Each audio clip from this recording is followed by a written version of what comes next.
That's a first for us playing Mr. Pat Metheny. Hello viewers, he's got me performing unnatural acts.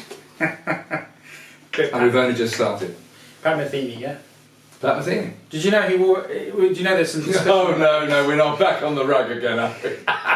There's some discussion about him wearing a rig. But well, you can have a tug of it if you want. This is not a rug, okay? No, it's big hair man. He's got great genetics. Unfortunately, I didn't get those genetics. So, which makes me think I need to contact Pat Metheny's wig maker, right? If he is bald. For some tonsorial expertise. Yes, absolutely. So here we are today. We've got. But just a question. Well, yeah, I don't want to prolong this horrible discussion, but for a second, if you were in that kind of need, right? Yeah. And wigs are not cheap to get made. No, Michael have... Jackson's one must have been pretty expensive. Well, but would you have one in that particular style? Probably not, because it does look like it's a bit like Lord of the Rings, isn't it? So a wizard out of Lord of the Rings. But he's kind of his music sometimes sounds Lord of the Rings. So Mind you, I love that. What was that? I forgot the name of the album. In the middle of his career, quite a big band, had a cathedral with a suitcase on it. Yeah, Pat Metheny group. That's And it, I love them, but yeah, it's the great. sound on it is just great. And the playing, everybody's just on point. Great double bass player, drummer.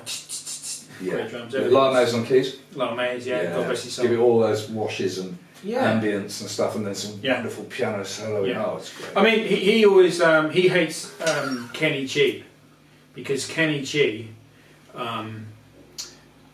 basically played. He made a track with Louis Armstrong, I think. Right. And so like a retrospective track. Okay. Big deal.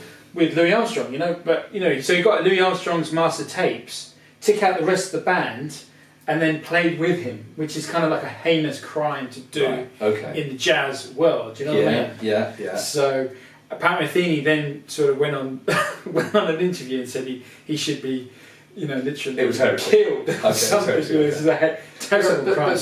But Kenny G. I mean, I don't know this music very well, but Pat Metheny is still.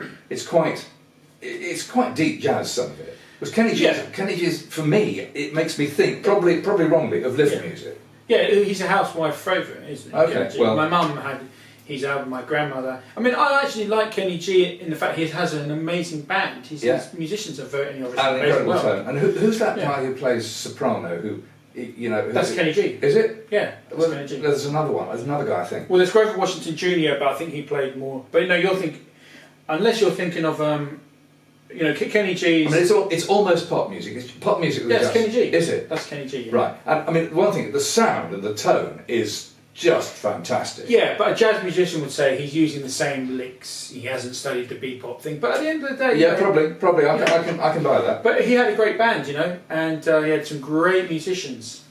Kenny G's. A lot of people diss him, but they don't realise that he's got one of the world's greatest electric bass players in his band. Okay. Great drummer, great rhythm section. So, you can't... Yeah, okay, he's commercial, but he's making money. It's a business, isn't it? Well, and if he's making money, he can afford to get the best musicians, because let's face it, we all work for money. Yeah, so he's kept those musicians for a long time, right. So it's not just it's not like Rihanna and Beyonce, who I hate, and And why Coldplay. do they change their musicians like underwear? Well, Coldplay doesn't, but I just hate Coldplay. I put them in the same camp because I hate them just as much as Beyonce. Do you know, I went to see Coldplay at the Earl's Court. I won't hold it against you. Way before the pandemic and COVID and all the rest of it. Yeah. And I went along, it was a free ticket, it was a blast. Yeah.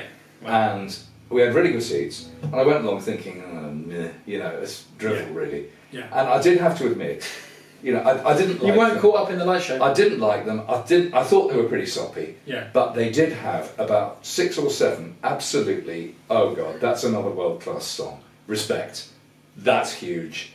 They had something. I don't know, they just don't... I think they're drippy.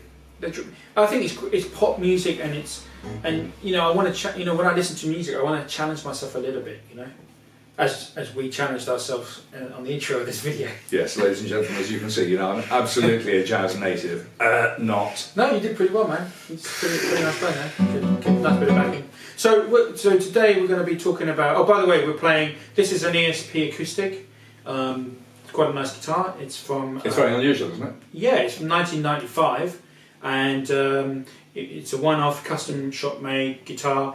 There's a few issues with it which I'm going to sort out, but otherwise it's a real. It's a dreadnought shape, box standard dreadnought, right? Probably mahogany.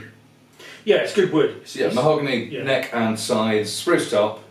Box standard, right? It's interesting. It's got a slotted peg head, so it's got right angled metal. It's a nightmare to Clusons. Nightmare to restring. Then if you dislike this, you try restringing a Rickenbacker 12. You need 3 hands, 4 pairs of pliers, nipple clamps. The lot. You need everything. Anyway, and a butt plug. Right. Now, so that's this. But this is, this guitar basically it needs a little neck relief taken out of it. It also really needs a neck reset because the angling is all wrong. But the tone of it is a really good sounding guitar. It's great. It's beautiful because it's solid wood. It's custom made solid wood, And this here is a master built Fender D Keystone made by Stephen Stone, who's now head of the Gretsch custom shop. And this is a master built one, number 72. It's a beautiful instrument. I've just made a little change. I've changed these tuners. What are they, shallows?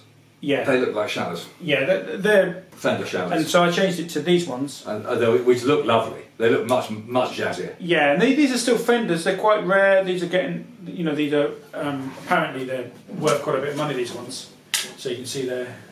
Yeah. And it's a pretty guitar. That's a nice shape because you play quite a bit of jazz. You do jazz solo gigs and stuff. So tell me about the strings. These are flats, flat wound. So 12's flats. A lot. Ooh, grown up. Well, 13s would be a normal gauge on a jazz. No, that'd be normal. Shame about Pat Martino. He died. And I had actually once. I went to see a show of his at Ronnie Scott's, and he because he did this great song.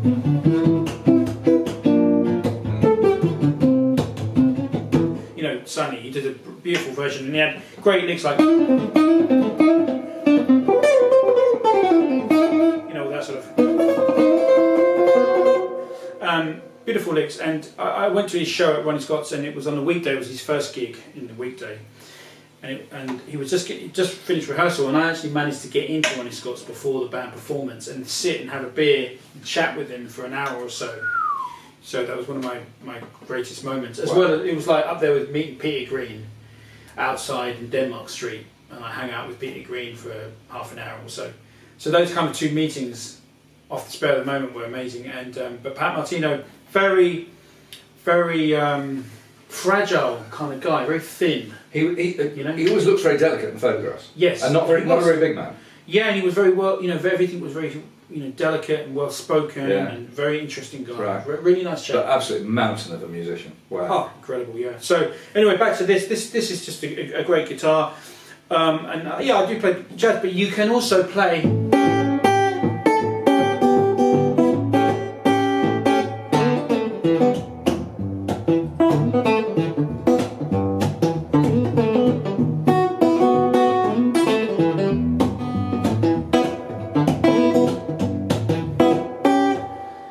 The old blues guys used to play these. The old blues guys used to play jazz boxes. Johnny Hooker, and then all.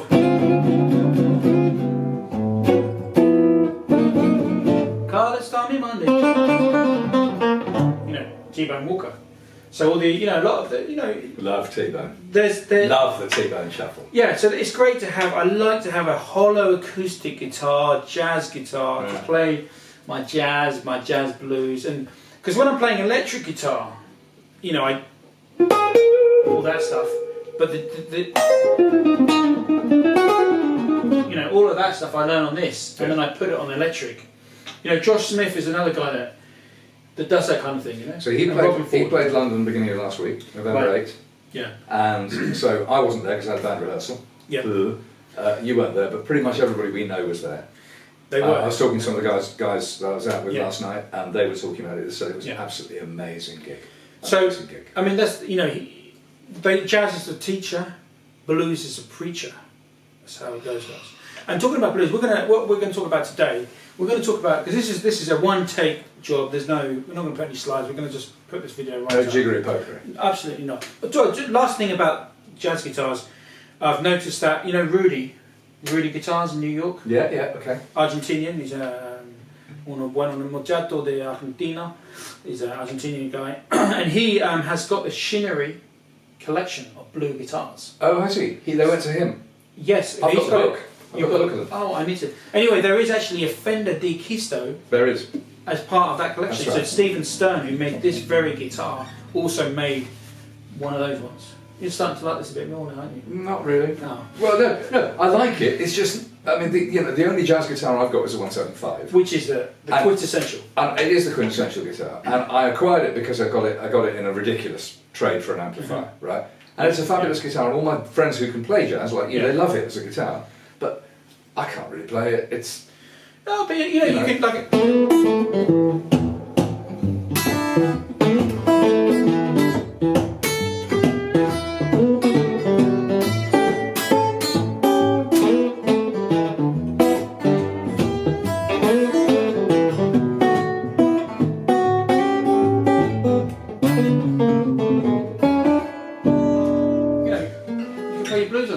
Yeah, I can. Steve Howe? Yes. Steve Howe. Although, I mean, interesting because, Steve Howe obviously playing, in prog rockers, yes, and all the rest of it, just listening to that stuff, I find his guitar playing is unbelievably good. He's very clever, but he hits the thing so hard. Does he really? Yeah, it's not what I call a finesse sound, whereas the guitar players I love, the guitar players who sort of stroke the note out the string. Yeah. That's my thing. Yeah. So you'd be better off with the Explorer, right? Well, yeah. I mean, although Explorer's pretty shouty guitar, but or your SG or something, or a Telly. Yeah. But Steve Howe really hacked the shit out of his 175. You can hear the way it's hard picking. Well, it's like George Benson. When you see George Benson play. Yeah. It's.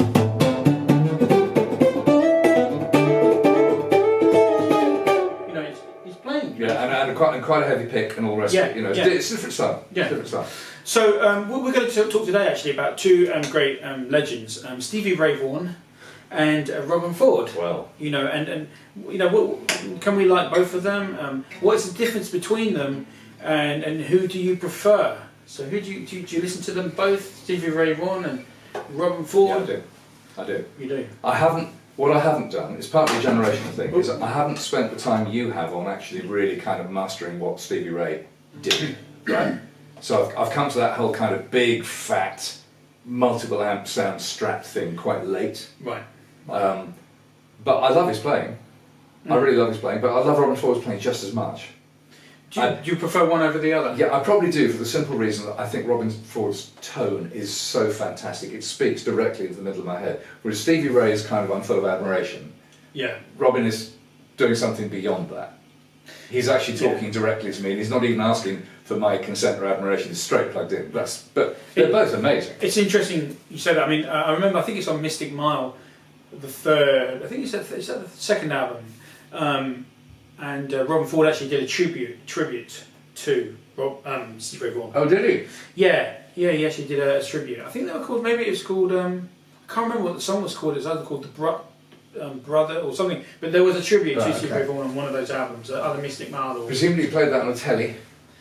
Yeah, it could be. I mean, he was playing his Robben Ford Esprit. Although that's a humbucker guitar, so I mean, really, that's more of a Les Paul or a 335 basic sound. But interestingly, Robben Ford used to play it always on. He used to coil tap it, and play it on the single coil. Oh, did he? Yeah. Okay. So he's always kind of veered towards that single okay. coil sound, All right. even with a humbucker. Okay. But yeah, so for me, somebody who once said to me many years ago, which was interesting, was that you could go and see Robben Ford, like see him at a concert today, and then see him in 6 months. He'll play something completely different. Everything will be different. Right. Whereas Stevie Ray Vaughan would have the same show, the same, more or less the same notes, the same vibe. Okay. You see him now today, you see him 6 months later, it's going to be pretty similar. The same notes in the same place. Okay. Now, obviously, he was improvising, right? But was he? I haven't seen enough of his live shows to know if the solos were the same. But there could be the thing that Stevie Ray Vaughan had a stock licks. That he pretty much do the same thing every time. Yeah. He wouldn't really push it out there. Okay. Whereas Robben Ford really would come up with something totally original. Well, I mean, Robben Ford, is basically mostly a jazz musician. I don't know if I'd agree with that. I'd say he's mostly a blues musician. Okay. That knows. He's like me. I mean. But there is a lot of jazz there. I mean, remember he started on sax. He did, yeah. Before guitar, so there's a lot of jazz sensibility in that. I think he goes out of a night to improvise the way a jazzer will. Oh, absolutely. Yeah. So in other words, they'll play through the head. Yeah. The tune, and then off they go, and they'll play a different way every night. Yeah, and some will be good, some will be less good. But you're right. He does approach his solos like a jazz, but he really was engrossed in the blues world. From an early age, his brother plays harmonica. His other brother plays drums. Right. Okay. In the blues band, so the blues thing was a main thing for him. But then he got hip to jazz and started bringing all these jazz things into his blues playing. Okay. I mean, there was one time he was actually playing a Super 400 because that's what his jazz heroes, used to play. The Midnight Blue guy, Kenny Burrell. I think the reason he had a Super 400 maybe was because he saw Larry Coryell at a gig, and Larry Coryell was kind of.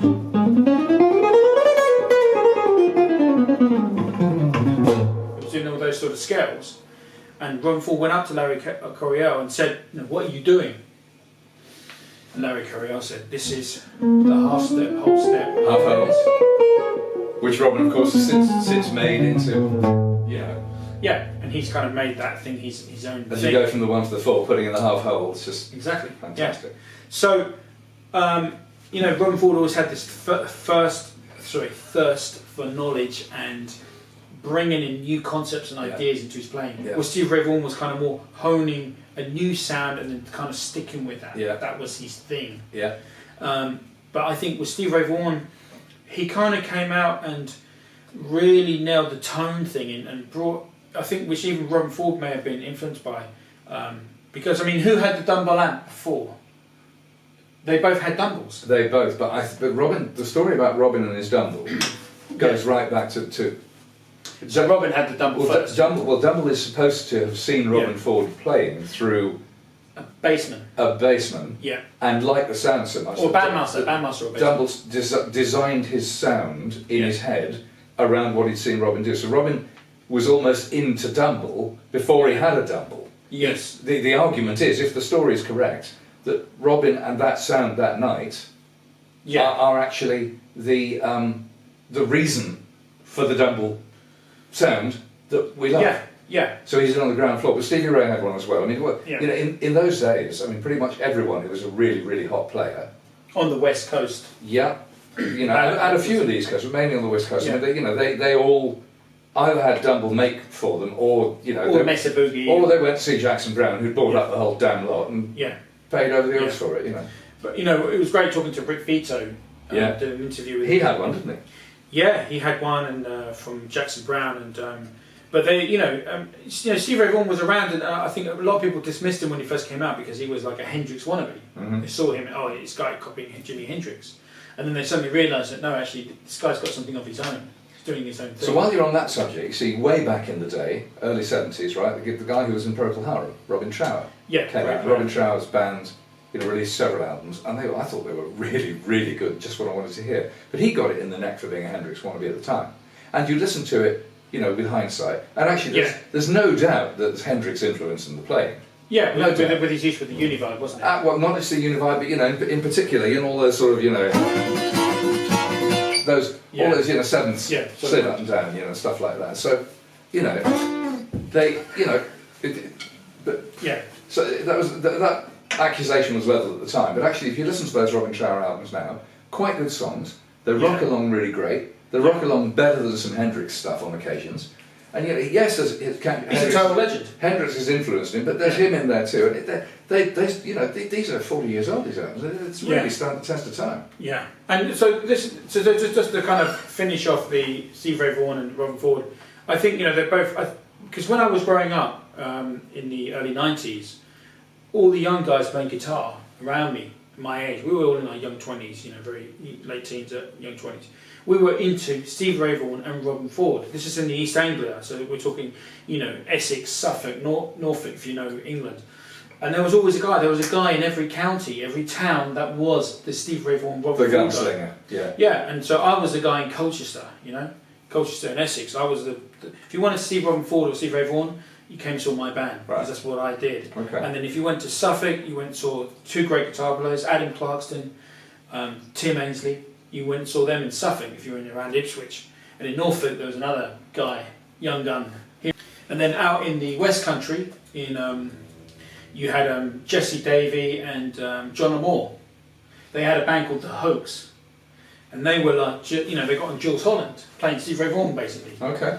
That's crazy. And so every town in England we had a young gun in the early 20s playing Stevie Ray Vaughan, thinking they were Stevie, that we would live and breathe Stevie Ray Vaughan and Robben Ford, and I kind of I was in the middle of Robben Ford, Matt Schofield, another guy, young gun. Yeah. He was a Stevie Ray Vaughan guy. Was he back in the day? Then he got hip to Robben Ford, and so that's that in England that it was and kind of. I think it's fair to say Matt is probably the nearest thing that we've got as UK to a credible export, into the market that is the Robben Ford thing. I think he's pretty fantastic. Yeah, I don't think he's quite on the level of Robben Ford in terms of his jazz knowledge, but he's a damn fine guitar player. And he really swings as well. He can swing. He's got a great band. Evan Jenkins, incredible drummer. The drums make the band. And the one thing Matt Schofield's had from the beginning is just this incredible drummer called Evan Jenkins, and you cannot swing if he's in your group. Yeah. It's impossible not to swing. Yeah, he just carries the swing with him. I played with him. I've done a session with him. Wonderful. He's just and then obviously he's got his keyboard player who gets a lot Johnny of Henderson. Great band. So he's got a great band. Well, I've seen Johnny play with Robben Ford when he's been over. Exactly. He's got Robin Boris. Yeah. Same thing, yeah. There you go. If you're a young gun, you're trying to make it on guitar, get a great band. It's going to make you sound, I knew I was going wrong somewhere. And then you've got Kirk Fletcher, who's a friend of ours. Yeah. And Josh Smith. Yeah. And those guys, maybe they came through the Stevie Ray Vaughan.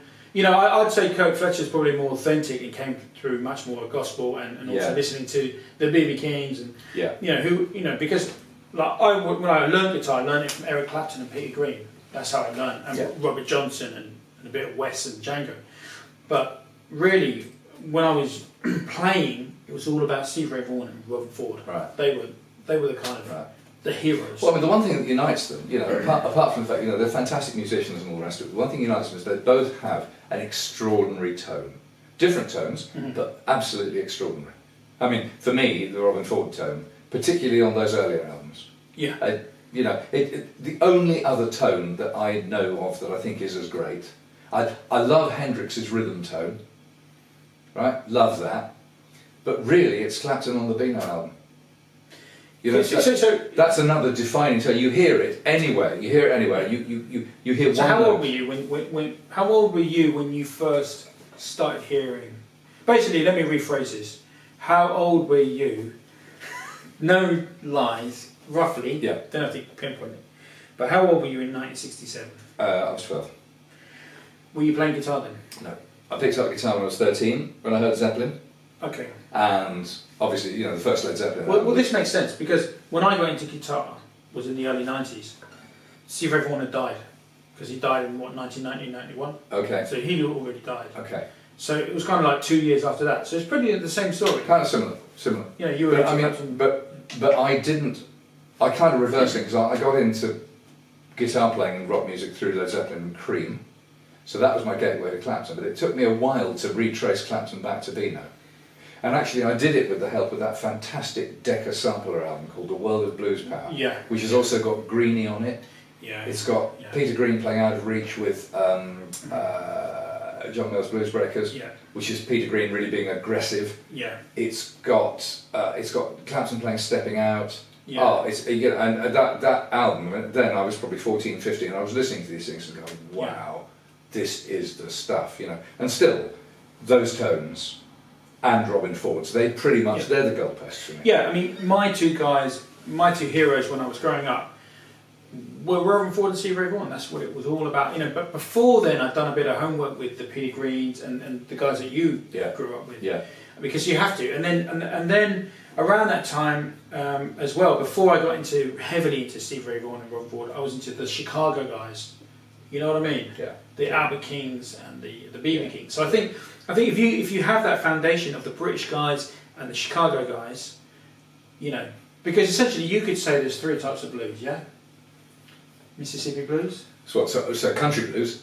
Yeah, country and acoustic blues. Yeah, Mississippi, Delta, whatever. Early roots blues. Yeah, all the guys from Mississippi, right? Yeah. Then Chicago. The electric blues, Chicago. And then British blues. And then what the British took it and boomeranged it back. Yeah. For me, you know, I know that maybe that's not a popular thing to say, but they're the three types of blues. Well, they are three distinct eras in the history of blues, and obviously the fact that a bunch of middle-class white boys from southeast England basically took a largely defunct American folk art form, did something with it and boomeranged it back is an amazing story in the history of music. Yeah, but there were some working class lads, like Eric Clapton was pretty much the working class, right?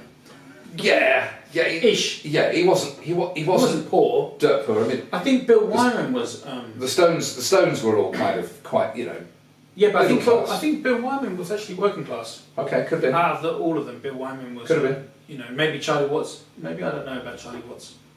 I mean, he sounds pretty Cockney, doesn't he? But you know, one thing is these guys were not dirt poor sharecroppers who were looking after their own little plot of land. No. You know, from the age of 9. And all the connotations that came with Absolutely. it. No, not at all. So, you know, I mean, even Peter Green, who was Jewish, still had a far, far better privileged life than the guys from Mississippi and Chicago. Absolutely. Although, you know, that was a working class family from the East End of London, I think, some Stepney or something like that. But it's still not degrees of discomfort. Yeah, exactly. There you are. So, you know, I think for whatever reason, if we're just talking about the music rather than the politics of it, there were three distinct types, and I think for Stevie Ray Vaughan, you know, Stevie Ray Vaughan is a Texan blues. You know, he's, you know, who else comes from Texas? Freddie King, Blind Lemon Jefferson. You know, those kind of guys. And I guess you could call it's a tougher style, maybe. Well, Buddy Whittington's Texan, isn't he? Yeah, so he's got that country. He plays kind of jazzier blues, but still with an edge. And Texas got a whole load of Strat slingers, like Chris Duarte, for example. He's a great player. And a great player, but he makes that same kind of really roomy, kind of big-bottomed, scooped-out Strat sound. Yeah. The same sound, you know, it's just that Stevie Ray got there a little earlier and got there first, and then got the recognition. I mean, Stevie Ray's lucky thing was he got on that Bowie album, and that put a regional, albeit very good, Texan blues player into the global pop rock mainstream. Yeah. And Robben Ford nearly recreated that with Talk to Your Daughter, you know, when he did the...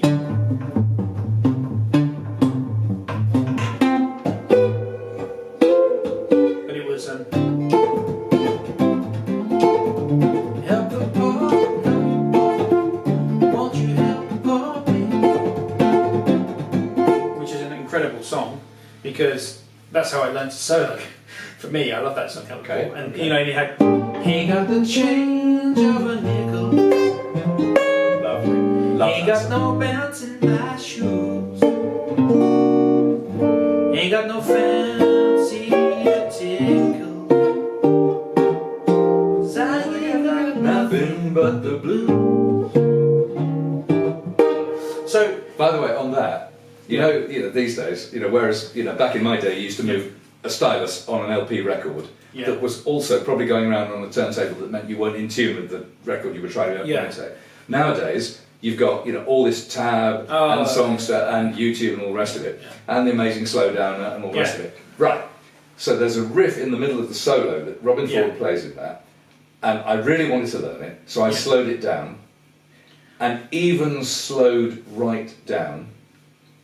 You can't find the note. It's so liquid. This is what somebody said on a video commented. Robben Ford, he uses his little finger. They said, I've got to thank the person that commented about this. So but he's not using the tip. He's using the pad of his finger. So it's bloody hard, isn't it? I mean, okay, this thing's a pig to play at the moment anyway, but it's bloody hard. And he's using the pad. He's not using the tip, because a lot of the times when I'm playing jazz, I'm using the tip of my finger just to, just to get the arpeggios,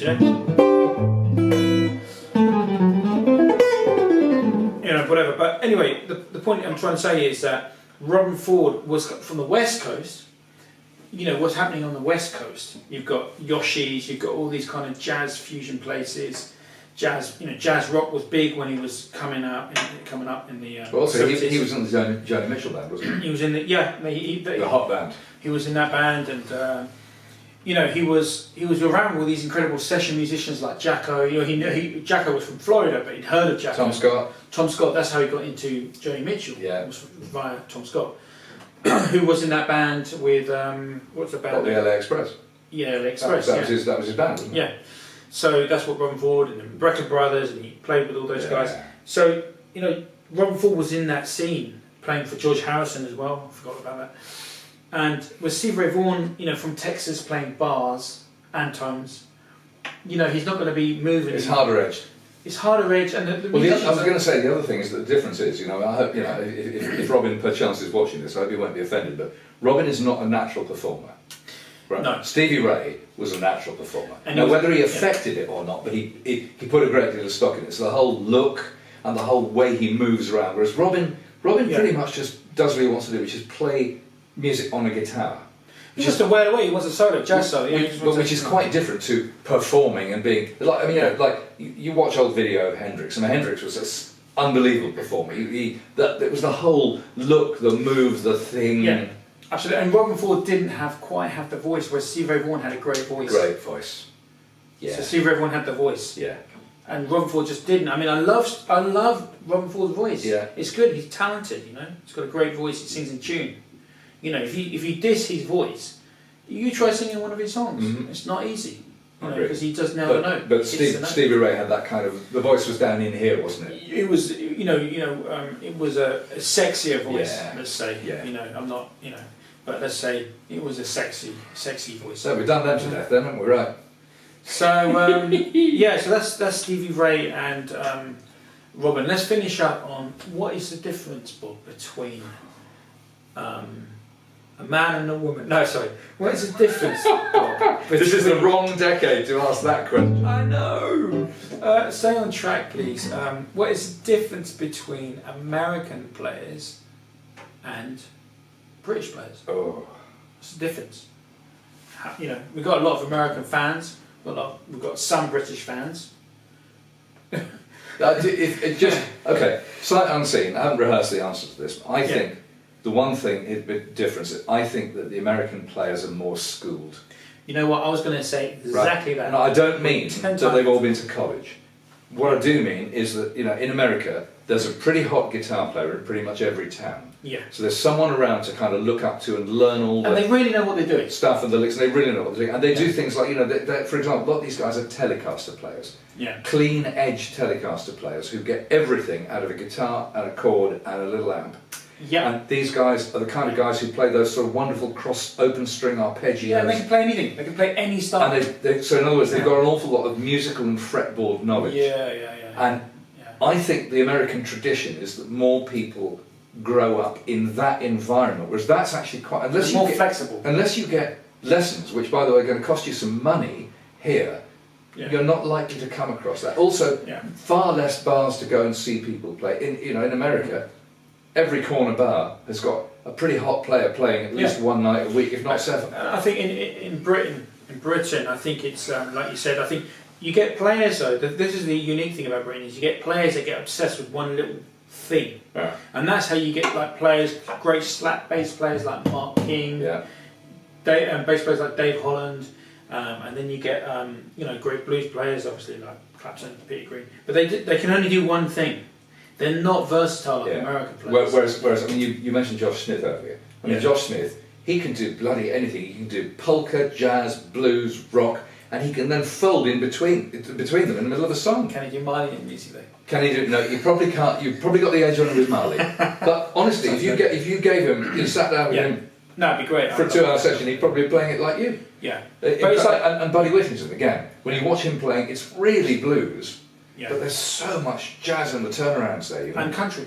And country. And country as well, And, again, both of them play slightly bastardised, hybridised, but they basically play Telecasters. And then they can come and sing as well. Then you find out that on top of that, they're... Yeah. So first of all, I think schooling is, they feel more schooled. Right, I do agree with you, however, that some of the greatest guitar players, in terms of just finding a voice and having a feel, there are some fantastic American players, but it's certainly for a little island of 50 million people, the UK consistently punches way above its global weight. It does. But like I was saying before, I think we're very good in the niche. We hone in on one style, and we become. I'm more of a jack of all trades, master of none. That's how I consider myself, and I'm really happy because I don't consider myself a blues player, as I once did way back when. I'm an R&B whatever. I'm just a guitar player basically. I think in England we tend to do, or Britain, we tend to get really good at one little niche thing. Yeah. I think that's the difference. But you see, the other thing is, I mean, I'm sure the Americans will shoot me down for this, but for example, a gentleman who was really quite well known amongst guitar players and also amongst certain alt-American bands. He unfortunately died a couple of years ago. His name was Andy Gill. And he was the guitarist in the Gang of Four. And if you haven't listened to the Gang of Four, guys, it's not that pleasant. But it is quite incredible because in terms of angular guitar playing, this bloke wrote the book on the stuff. It's really quite different. And that kind of guitar playing tends to come out of the UK, to your point. Somebody finds that they're going to really zag completely against all these smooth blues players. And then what happens? You find Andy Gill is cited by everybody from Nine Inch Nails sideways as a major influence. I mean, obviously there's exceptions to the rule, like Alan Holdsworth. Yes. John McLaughlin. Yes. Those guys are from another planet. They're not even British. They're from like the planet Mars. And of course, my favourite extraterrestrial, who I think is just, again, for all the fact we've talked about Stevie Ray and Robben Ford and all the rest of it, there are guitarists, and then there's Jeff Beck. He's just, for me, he's just off the plate.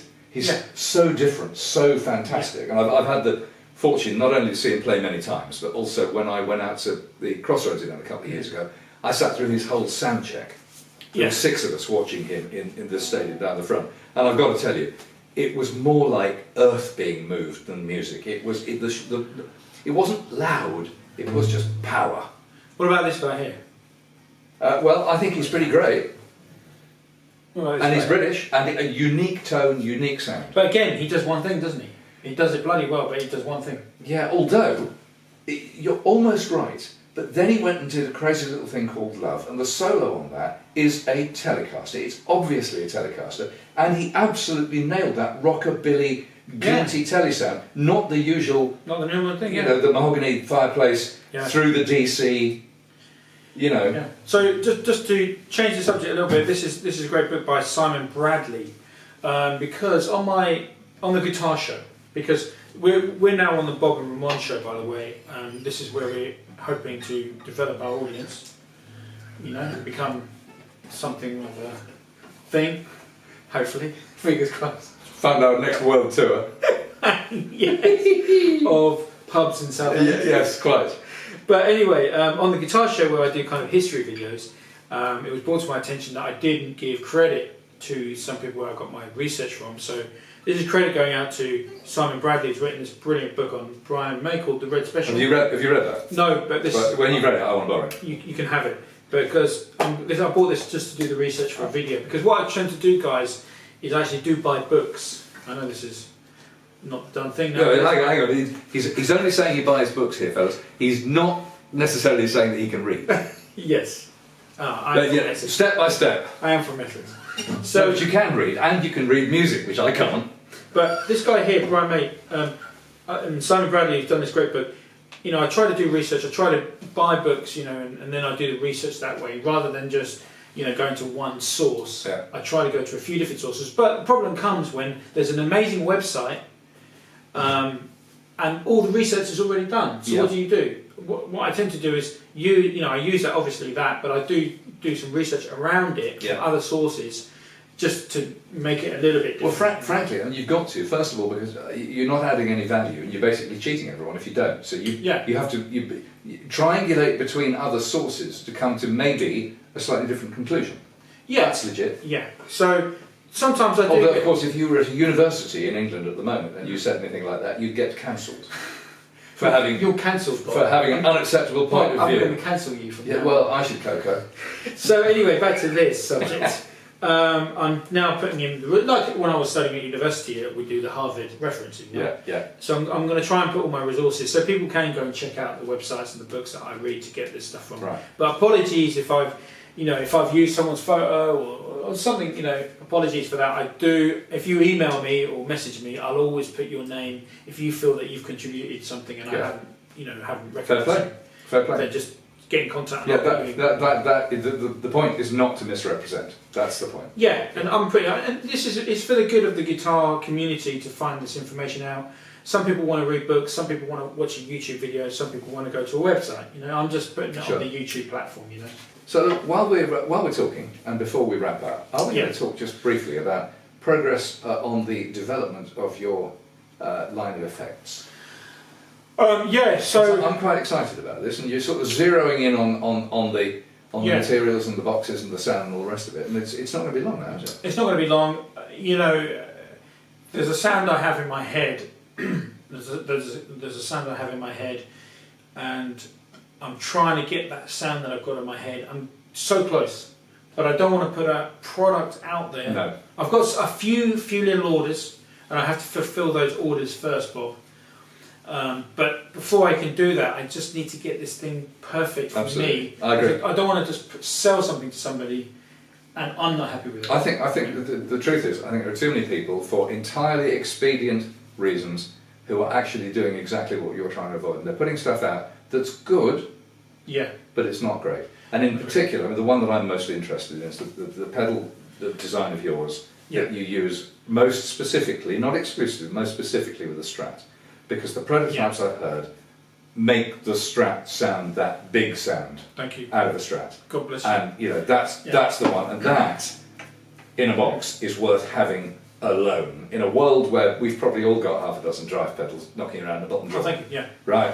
That alone is something that's really hard to get. Because I mean, there's a lot of valid sounds out there. There's some amazing pedals. Yeah. If you're going to come with something, you can copy. There's no shame in copying. Okay, but if you do copy, put a bit of a spin on it. Yeah. Bring something new to the table. Yeah. Something a little bit different. Yeah. And not everybody's going to like it. No. And not everybody's going to be able to like it with their amplifier and their setup. It's got to work for your amp and your guitar. Absolutely right. But there is a place for just replicating, and I do that. You know, if people want a tube screamer, TS10, whatever, I can do that, no problem for you. But with an original, because we're always standing on the shoulders of giants, so nothing's original, it's built on something else. Yeah. But original tone, if you want to come up with an original tone, you do have to... I mean, funnily enough, folding this conversation back to the Robben thing for a minute, one of my friends turned me on several years ago now to a pedal that ended up being implicated in the controversy because there was a pedal called an Alpha Drive by a band called Freakish Blues that people outed on the internet because it was basically one of the pedals I'm about to discuss, which is a Joyo Ultimate Drive, basically rebadged, gooped, and maybe with a couple of component values changed. The Alpha Drive was, in British pounds, it was about £165. Right. The Joyo, when I bought mine, was £29. It's like £29. And to date... my components cost twice as much. And to date, that little Joyo Ultimate Drive pedal, well, for £29, it is ridiculously good. Yeah, and that's the reason. That's a different world, you know. So this is the whole thing about the pedals is Do you get the pedal made in China, or the products you buy Chinese products and put it together to make a slimmer margin? Yeah. Try and sell more. That's what some companies do.